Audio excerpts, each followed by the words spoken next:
Joining me today for this earnings call is our Chief Financial Officer, Mr. Skanda Prasad Sitaraman. Our best wishes to you all on this auspicious occasion of Deepavali.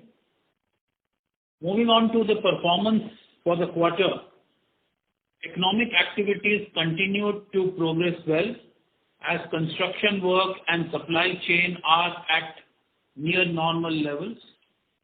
During quarter, we further expedited the pace of execution across sites by deploying sufficient resources and requisite working capital. This was essential to ensure the project progress is well ramped up as we move into the second half of the fiscal.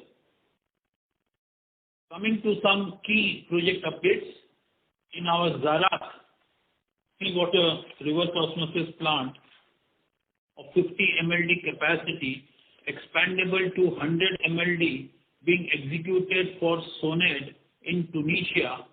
The project is progressing very well with engineering and ordering complete. Civil and marine works are at peak and in advanced stage of completion. Equipment deliveries are underway.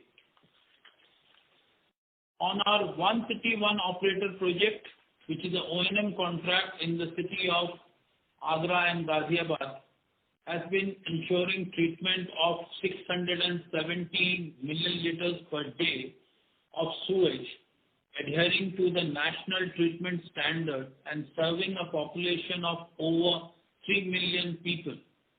One of the major objectives for us in this project is to eliminate manual intervention in the underground sewage network by deploying mechanized technologies. Since our takeover of the project, we have renovated 4 STPs and associated network with a treatment capacity of 230 MLD. As part of this contract, we operate a customer call center for resolving public grievances in a timely manner.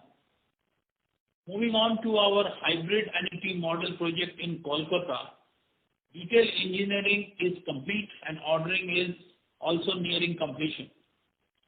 Civil activities are currently underway and the equipment deliveries will commence soon.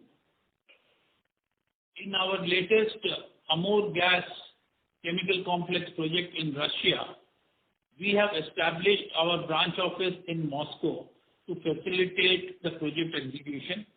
We have signed the contract with the customer.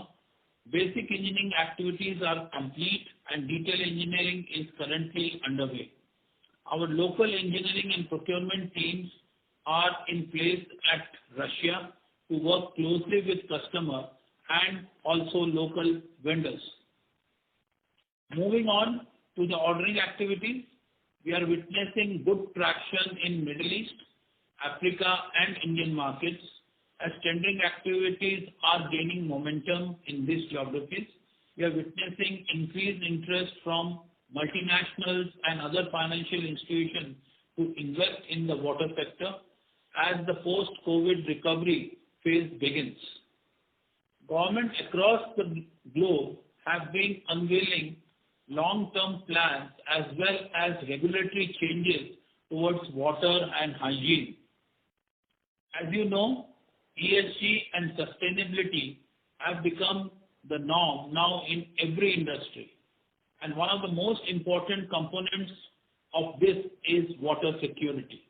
All these factors give us confidence that WABA's commitment to technology and sustainability, we are well poised to continue growing profitably and enhance our global leadership position. I now request Skanda to take you through the financial highlights for the quarter. Over to you, Skanda. Thank you, Mr. Mittal. Good evening, friends. Trust you had an opportunity to look at the result update presentation as circulated and uploaded on our website. Let me take you through the key financial highlights for the half year ended 30th September 2021. Our revenue from operations on consolidated basis stood at rupees 1,342 crores, up by 29% year over year. On a standalone basis, the revenue from operations was rupees 973 crores, up by 54% year-over-year.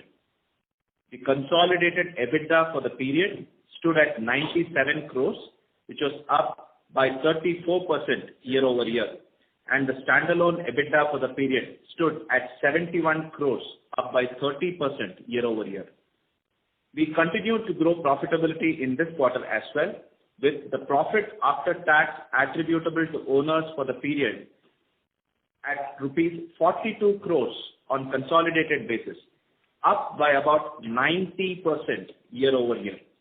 On a standalone basis, the profit after tax stood at rupees 30 crores, up by about 146% year-over-year. On the core metrics, our core EBITDA stood at 8.5% and the core PAT at 4.1%.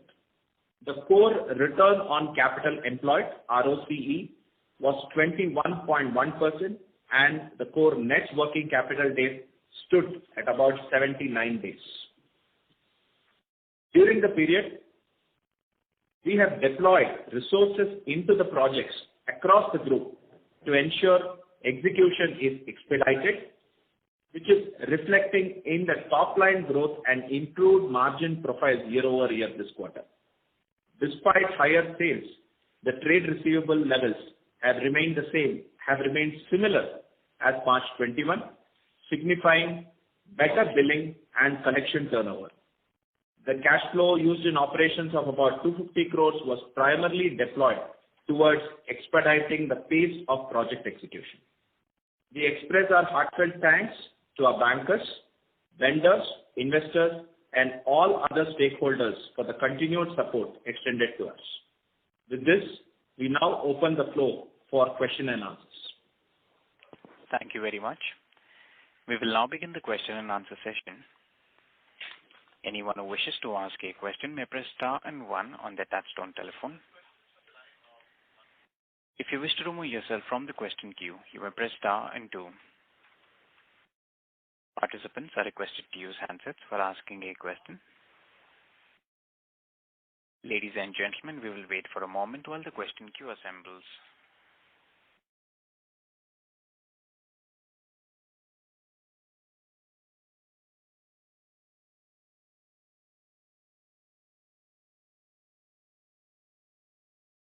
A reminder to the participants, anyone who wishes to ask a question may press star and one now.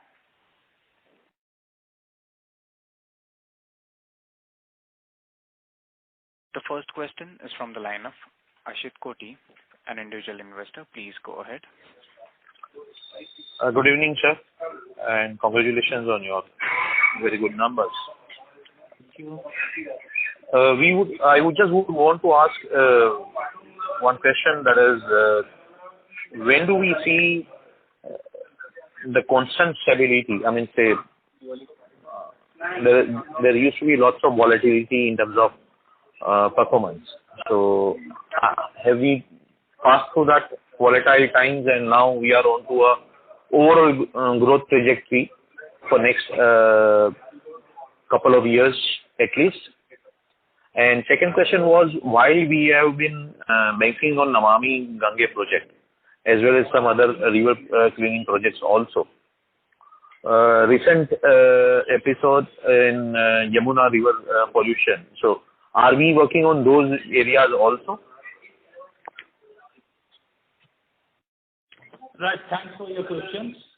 The first question is on the growth, whether we have reached a stability. See, you would have noticed the company that we have been a continuously growing company, and we have been steadily growing anything between 10 to 15% average if you even take over the last 1 decade. And we will continue this growth journey with no intention to consolidate, because we see there is a huge market both in India and international.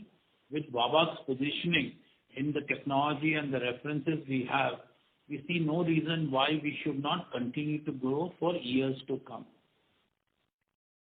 So being a project business, there always can be, from the mix of the projects, there can be some ups and downs, but the general pattern of the company since its inception has been growth. So yes, confidently we can say, why only 2 years? More than 2 years, we will be on the growth path. The second part, you talked about Yamuna. See, why only Yamuna? There are so many rivers in the country. Today, they are all coming under the Namami Gange initiative, which was initially started for river Ganga, our holy river Ganges. But now this scheme has been extended to all the rivers across the country for cleaning up the rivers and ensuring the effluent and the sewage is not flowing into it without treatment. So we see this as a huge opportunity in coming years and decades, which will bring so much business on the treatment side. So this is definitely, we see a good opportunity, and it's right in our domain area to provide the solutions for this pollution control.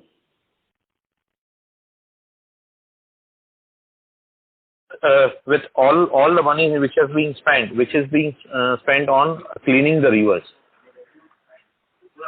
are you offering solutions where it should start at the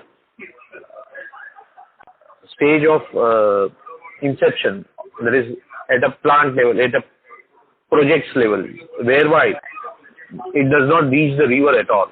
And if the companies are not in a position or not willing to, then some kind of a model where state and the companies together contribute and then balance is through sharing of profit or whatever.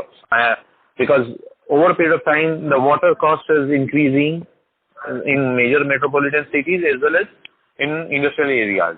So for the companies to reduce their cost of water consumption, and they need to use your technology and recycle and reuse.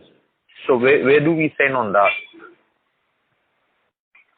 Too many questions in one question. I'll try to answer. Sorry, sir. No problem. We'll attempt. If I miss anything, you can re-ask that question. Number one, this treatment has to be at the source, at the origin of this wastewater. Whether it's sewage or whether it's industrial wastewater, the treatment has to happen where the waste gets generated, not once it flows into the river. That's not possible. So that's what we do, and that's what we have been doing. Right where there is the source of this wastewater, we go there and treat the sewage.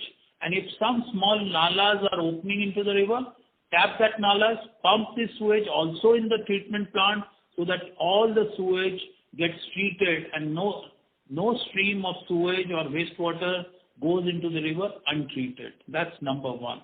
Number two, we're talking about partnering with the government. That's exactly the model what we have today, which is called as HAM, Hybrid Annuity Model, where the government and the private companies are collaborating together, investing together, and ensuring that we find a solution for this treatment. Last one, you're talking about the cost of water. I think you know that the cost of water in India is lowest compared to any other country. Even smaller countries like Bangladesh and Sri Lanka and others charge more cost of water compared to India. So our cost of water is very low, and that is also one thing which our advice to government is always to increase the cost of water. So there's more money available, not only to build projects, but also to operate and maintain the assets which they have created. And they don't have to work on the subsidies which they get from the government. They should be self-dependent. The last one you talked, and it's very, very important, is to recycle and reuse. That's the concept the government as well as companies like us has been advocating for last 1 or 1.5 decades. And I think most of these new projects are seeing that the water gets recycled. That is also economically is the best solution, because there's a revenue which is coming out of it, and because you have a treated water which is reusable quality, you will never compromise on the treatment standard. You will ensure that the water gets treated to a standard which the process industry can use it. We are leaders in recycle, whether you talk about industrial, we have done plants for power, steel, oil and gas, and even for the municipal industry, where the sewage gets recycled and is supplied to the commercial and the industrial units for their requirements. So we have in fact built one of the largest plants in Chennai, which is a good reference to see that the sewage is used and then after treatment it is supplied to all the industries, including some of the large multinationals on the Punamala High Road of Chennai.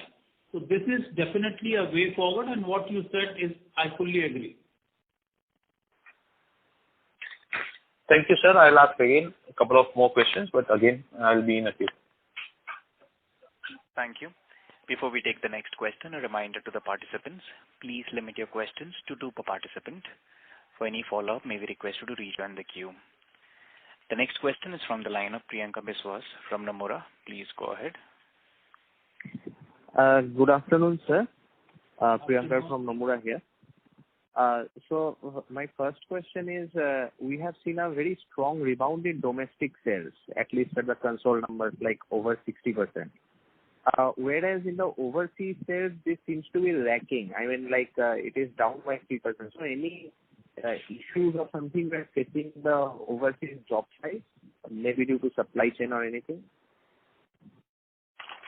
I don't think so. See, as a company, we don't distinguish between which product we give, whether it's water, wastewater, desal. Neither we distinguish by the geographies.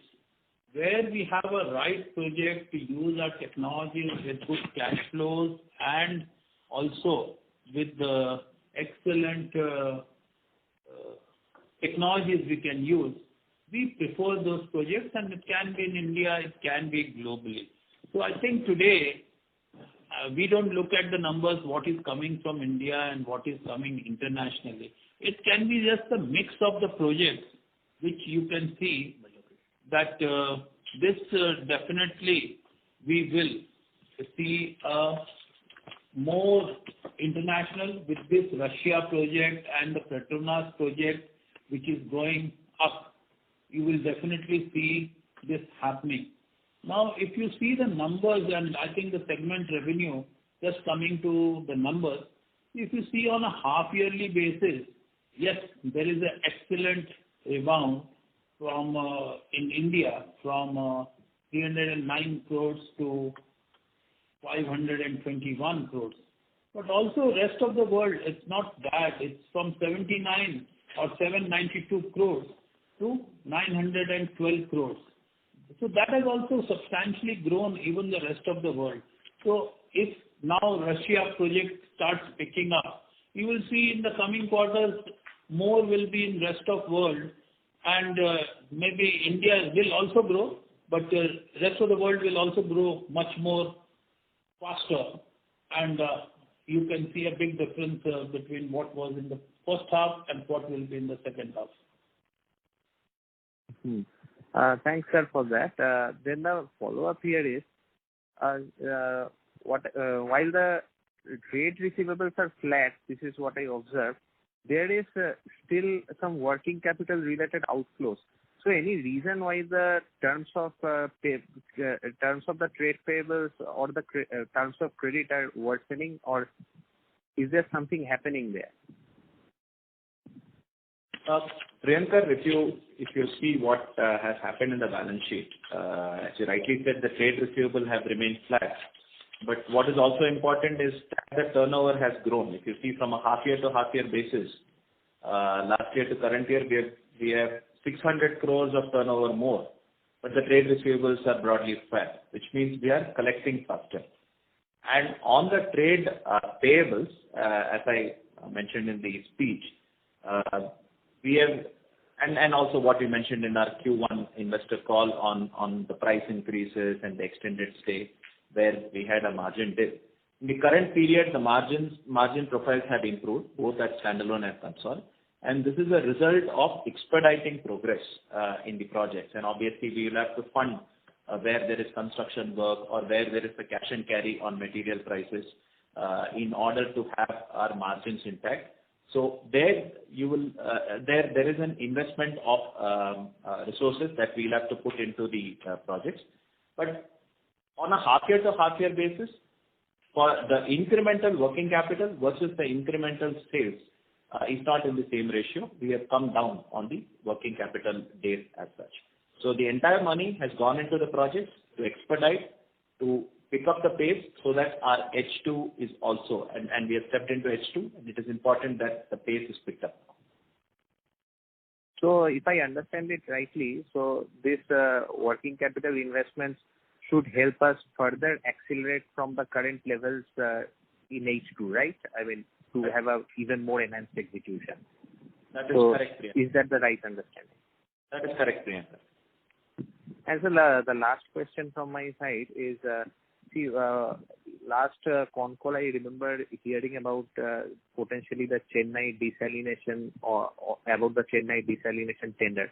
So what is the status there, and if you can give some even qualitative color, like how we are placed vis-a-vis the project, and when can we expect the bidding to happen? The bids are under preparation. Presently, the submission date is in January, where the technical and the commercial bid has to be submitted in January. Even if we get 1 or 2 extensions, but it will definitely happen in February. And generally, being a JICA, Japanese funded tender, it will take about a couple of months for evaluation and then award. So we expect the award to be in the first quarter next year. Okay. And the competitive intensity, if you can give some idea, like... It was already pre-qualified. We have said in the previous con calls also. There was a global competition being an international tender, ICB. So there was a pre-qualification called for, and only 4 companies have pre-qualified. I'm glad to inform that our company also is one of the 4 which is pre-qualified to submit the tender. Yes, sir. That's all from my side. Thank you. Thank you. The next question is from the line of Kaushik Poddar from KB Capital Markets. Please go ahead. Yeah, since COVID has more or less stabilized right now, can you give us a sense of the turnover for this financial year as well as the margin for this financial year or for the next half, second half? You have always, I think you have been an investor with the company. You always see that the second half is always stronger than the first half. Now, in the first half itself, we have done pretty well. You have seen what my colleague Skanda has told you, the growth we have done over the last quarter. So I'm sure you can quickly churn your numbers and you will be able to come to. But because of this uncertainty of COVID and other things which are happening globally, we have refrained the last year and this year to give any estimates of where we will be at the end of the year. But I don't think it will be difficult for you to estimate where we would be with the kind of track record we have had in the last few years. Okay. And secondly, this the price of commodity steel and everything have gone up. Do you think that the commodity price hike coming in the way of reaching your 10-11% margin which you have talked about? Definitely, you have seen in the first quarter it did have an impact. 2 impacts. One you rightly said is the commodity price, and second, because of COVID, we have a extension of time, something in the base of about 6 months to 8 months. That is also cost money because we have extended stay cost. But that is what Skanda was explaining, that this quarter we have taken a conscious decision that we will not delay our projects, COVID or no COVID. Plus, during this, a lot of small suppliers and contractors are really short of cash. So we also support them to ensure that they mobilize their resources and work at a speed what we desire of them. And also to fix the price, we immediately take the delivery rather than keeping it for 3 to 6 months, where further increase in commodity prices can affect us. So this is a trade we have to do, that whether you invest little extra working capital and get your projects on time, as well as you don't allow your margins to slip. Whereas we always have said that 10-11% on core EBITDA is possible, and I would assume even now we would assume it's possible. That's great. And can you give a sense of any big order you're getting in the next, opening up in this coming second half? In this second half? As I said in my speech earlier, Okay. that we have a very good order pipeline. We are very bullish on what we will book orders in the second quarter and Second half. second half, sorry, you're right. Right. Second half of the year. So I think as far as order opportunities are concerned globally, there are enough to get what we want. We also don't want to go beyond a certain level where we have 3-4 times of our annual sales should be our order backlog, and we try to keep it in that. So whatever we execute, we try to get 20-30% more than that as our order intake. 20-30% more than your turnover, whatever you do, right? Yes. That's the minimum number we have to get, so that we grow year on year in terms of order book. Okay.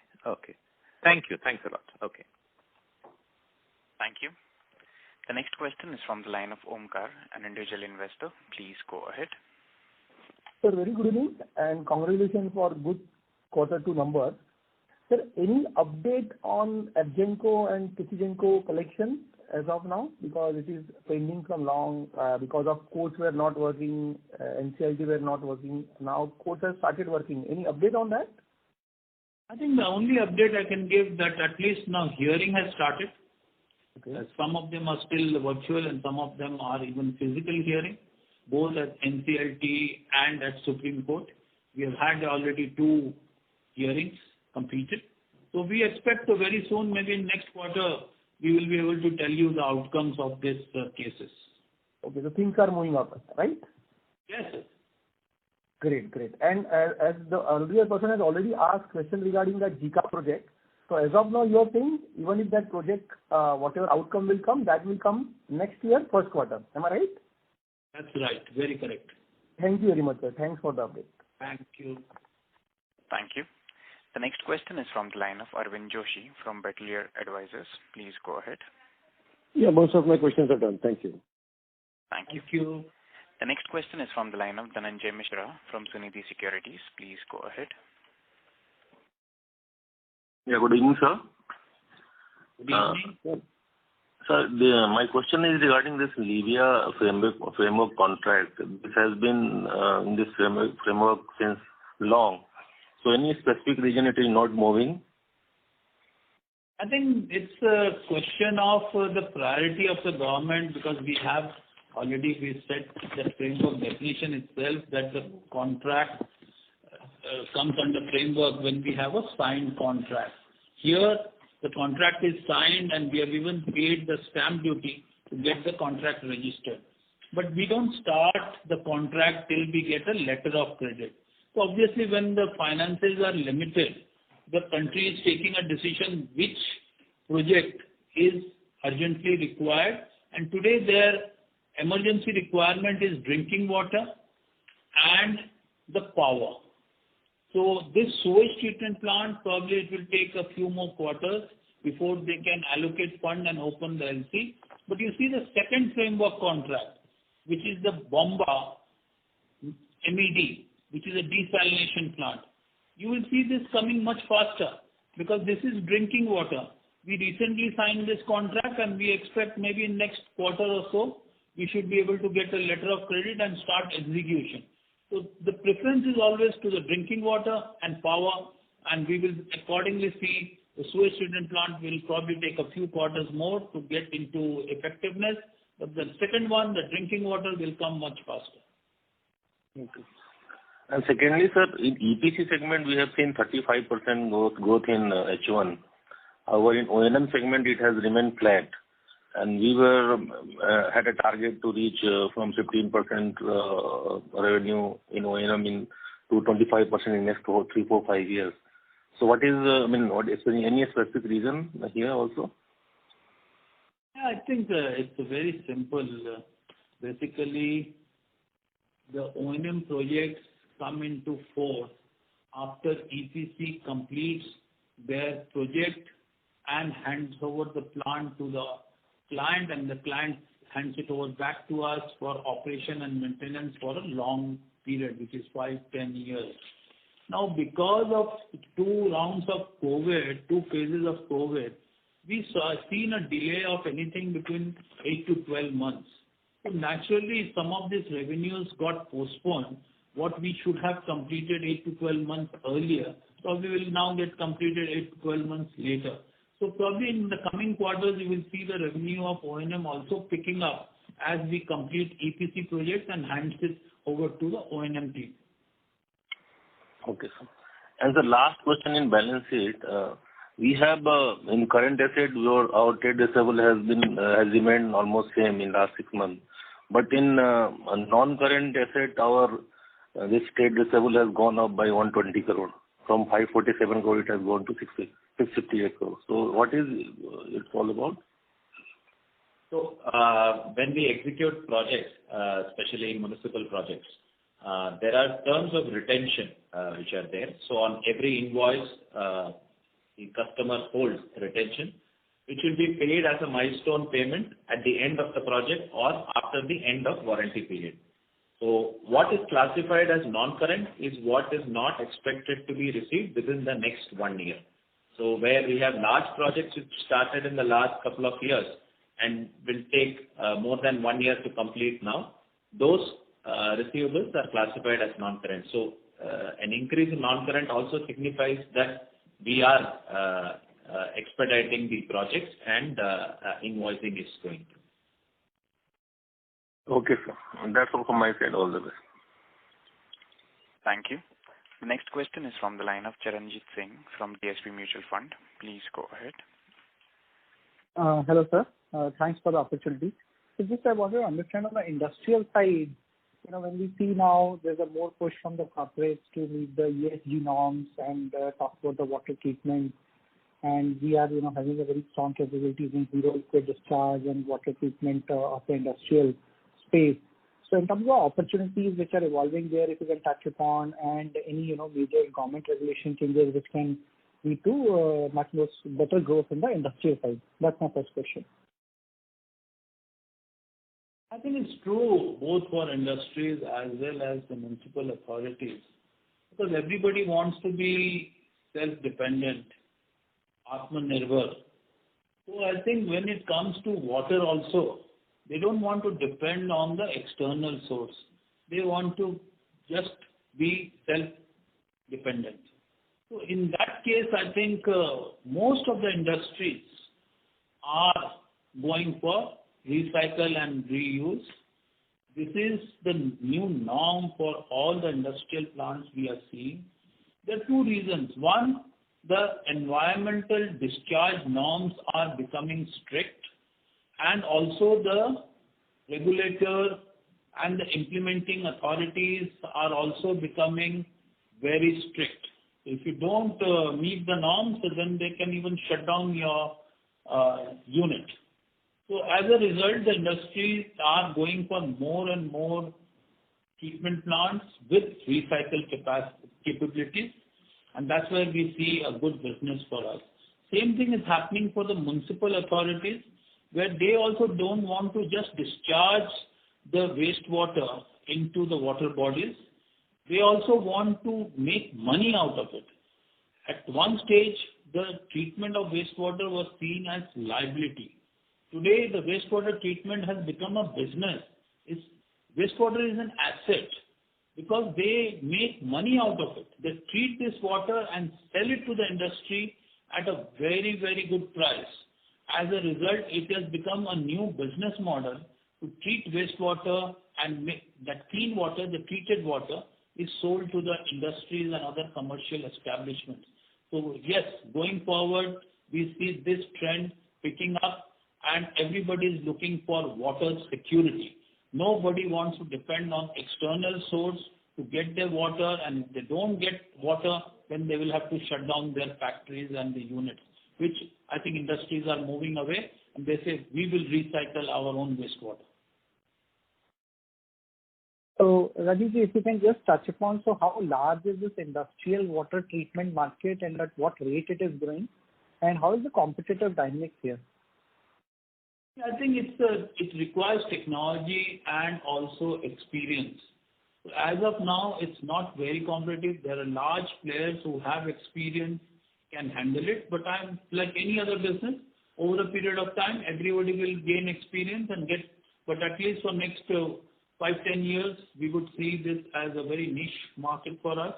This is growing definitely at not less than 15% year on year, and this will further continue to grow. Even government is advocating that industry should use recycled water. That there is a guideline for the power plants which are in the vicinity of a sewage treatment plant. They have been encouraged to use this recycled water rather than taking fresh water. Okay. And so lastly, on the working capital side now, going forward in the second half, how do you see the payment cycle from different customers, be it, state or central funded projects? If you can touch upon one is like in the near term and overall going forward, working capital levels, at what level we would like to maintain that? That's my last question. Thank you. Payment cycle wise, and we have said this in many of our con call speeches and also in Q&A, that we mostly go for projects which are multilaterally funded or sovereign funding is coming in. Or in some of the international projects where letter of credits are available. So as far as cash flows are concerned, we can see there is some credit period, sometimes it's 90 days, sometimes it is 150 days. Other than that, we don't see that any problem would come in terms of collection. As long as we do our job, we should be able to collect money on time. And also, I think as the industry is moving, I think customers are also wanting that they pay so that they can also get the project completed on time. If they don't pay on time, the project will get delayed and there will be escalation in cost, which is not to anybody's benefit. So customer is equally interested to see that this is coming down. Now, in terms of receivable days, if you see from last 1.5 years, from March 20 to September 21, we used to be on 230 days. Today we are down to 160 days. So continuously we have brought down our billed receivable days by almost 70 days in last 18 months. So going forward, our endeavor is to continuously further bring it down to a level where a normal industry of our type should be. And this we are very hopeful that in next few quarters you can see the results, what we deliver.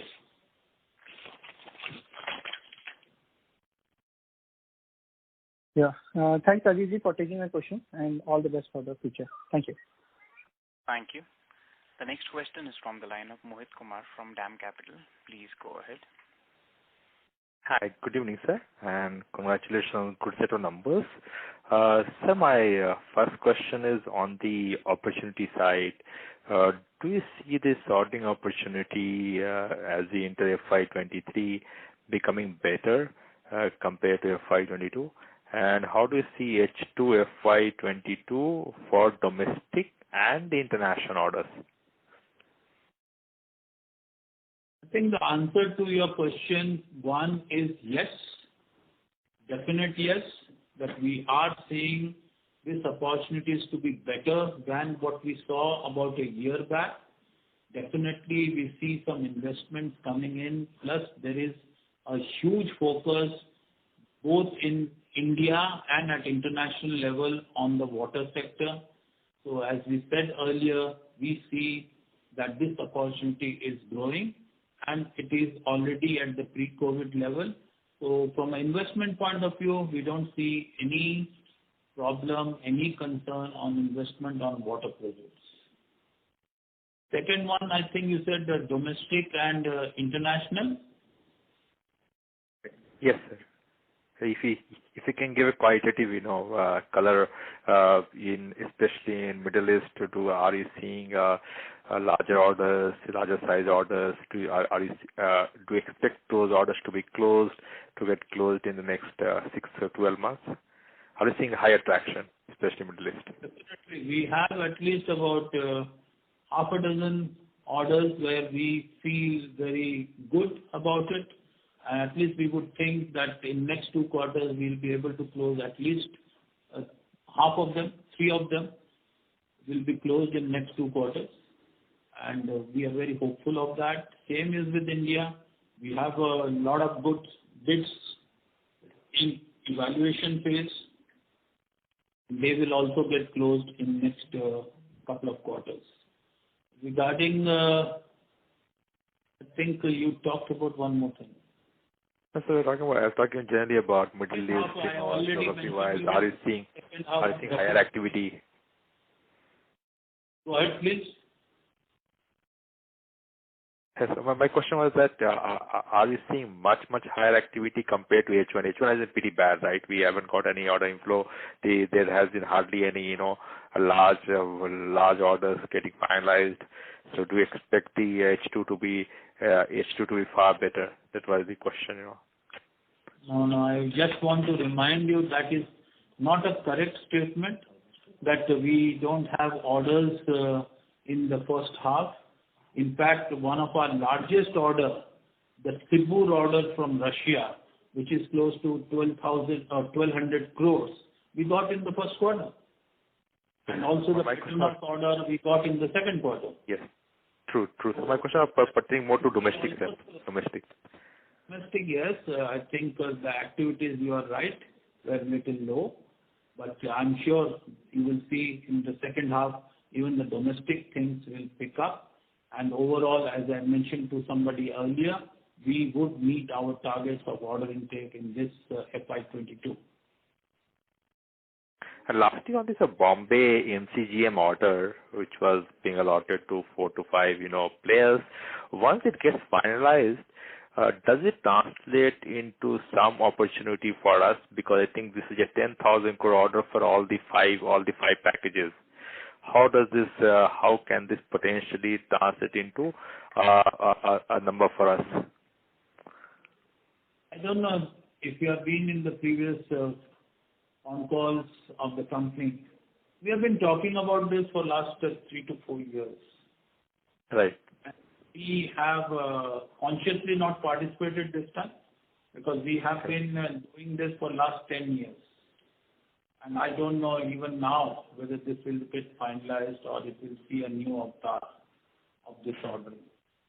So this is going on. My question was that whether those parties who will win the contract, will we get those contracts will eventually come to people like us? Is that assumption wrong or right? Wrong. We would normally not work as subcontractors to them. If we think it's interesting and we believe that this will go through, then we will work as a main contractor, a lead contractor ourselves. Mm-hmm. No, my question was because some of the contractors have no experience of doing this kind of large contract. Well, you see, is a flaw in the tendering. That itself is a flaw. So we stay away from such things. Understood. Thank you, sir. All the best. Thank you. Thank you. The next question is from the line of S.A. Narayan from Capricorn Research. Please go ahead. Yeah, thanks. We had overdue sticky dues from the state governments of Andhra Pradesh and Telangana. What is the current status? Have we collected them or have we provided against the outstandings? See, as we explained to one of the earlier participants, that this is under litigation, and one is at the NCLT and other is at the Supreme Court.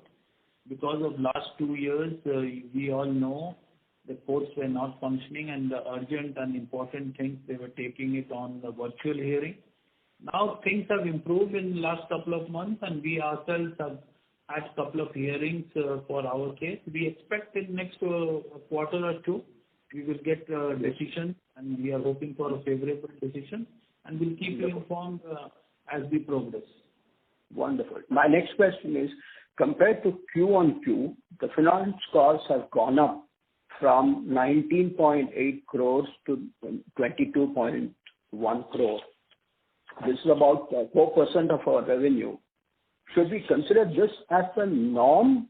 What would be the normalized finance cost per quarter or for the year? On absolute terms as well as on percentages.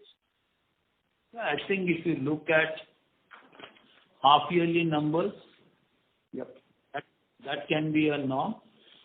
Because if you see the net interest cost has come down, whether you say a half-yearly basis or a Q2 basis, from the previous year to this year, our interest costs have definitely come down. Now, the bank charges have slightly gone up from 23 crores on a half-yearly basis to 25 crore or 23.7 to 24.9. But this is purely based on the business we have, like new Russian order we get, the Malaysia order. And these are all international orders which we all have to give a bank guarantee for performance as well as for down payment. Okay. And then a couple of more questions. Our PAT margin is 4.3%. Is this likely to improve?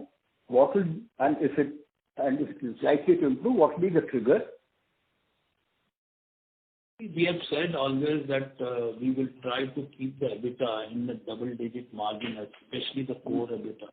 We told the earlier participant also. I think below EBITDA we don't have much other than this interest cost and the bank charges. Okay. So we should be slightly better on a year-on-year basis. But the first half is always a subdued half compared to the second half, which is much stronger. So we would definitely... Sorry? For the full year itself, it would be improved. Definitely we expect for full year it should improve.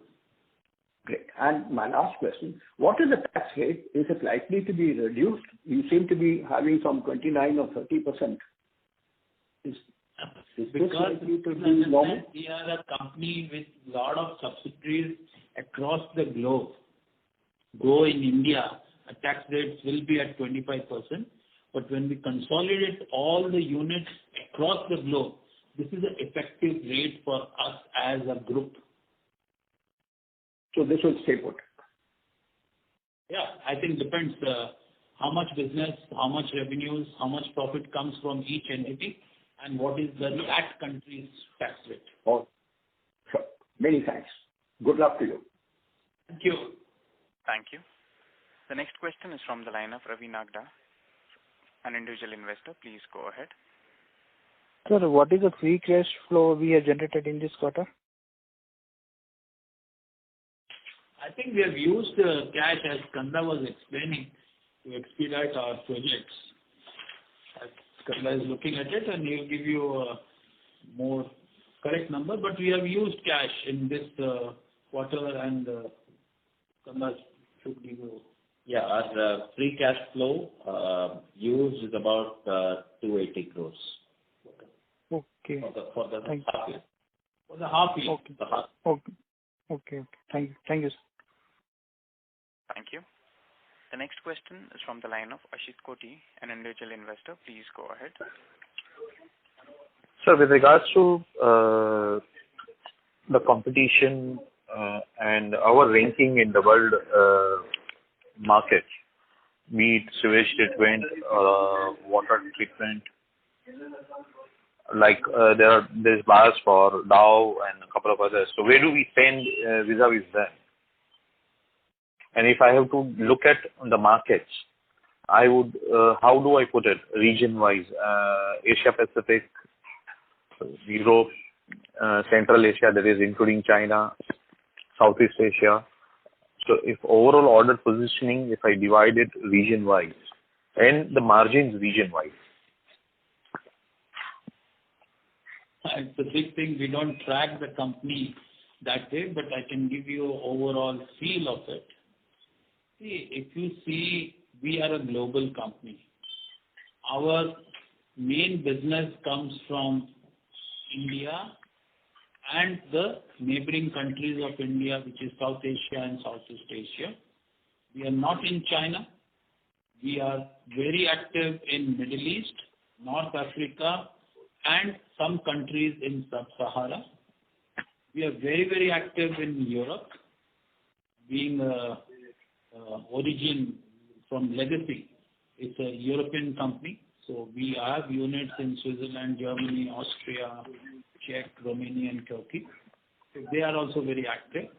And at the moment, we are not in Americanas, whether it's South or North America. We are not there. And at the moment, we also don't intend to be in that market. Okay. And a reason for not looking at China at all? I mean, say one of the most polluting countries. I mean, say, ahead of India, but mention India and China are two major polluting countries as far as water pollution is concerned, and also air pollution. But I think we are not into air pollution. No, we are not. We are only in liquid. You are right. See, I think very simple. I don't think we have been to China and stayed there for almost 25 years. Still, it was a soft loans which were going to China. Being a European company, there were a lot of technologies and soft loans we were able to do business there.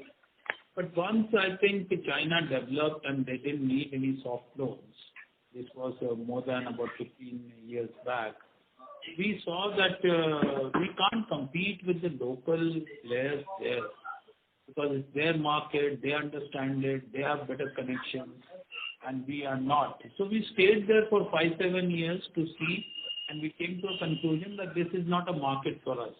And same way, we don't see a single Chinese company in India who is active in this sector.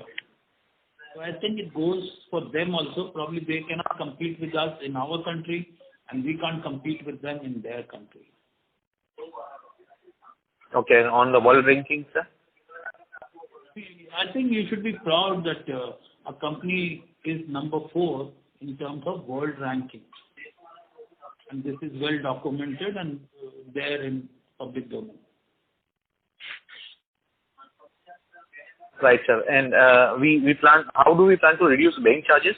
Not the interest cost part of it, but the bank charges. I suppose that was more towards bank guarantees and things like that.